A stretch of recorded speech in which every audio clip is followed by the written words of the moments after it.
Ulitin lang natin kasi pangit yung cover natin nung una.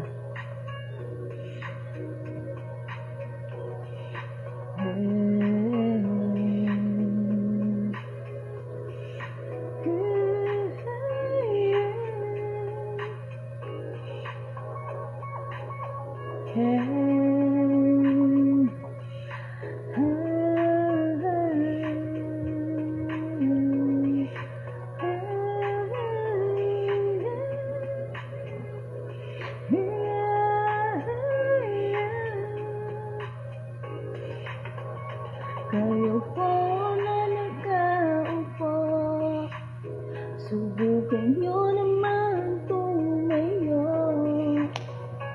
at baka matanaw, at baka matanaw ninyo ang tunay na kalagayan ko. Ganito kasi yun.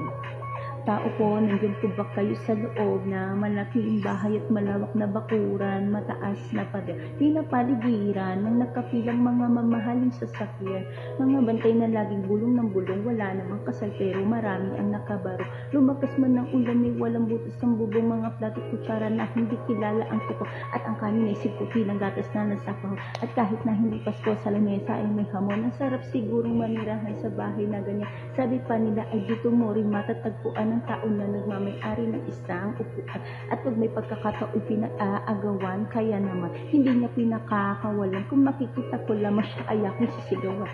Wala nagkaupo, subukan nyo naman tumayo, at baka matanaw, at baka matanaw ninyo ang tunay na kalagayan ko.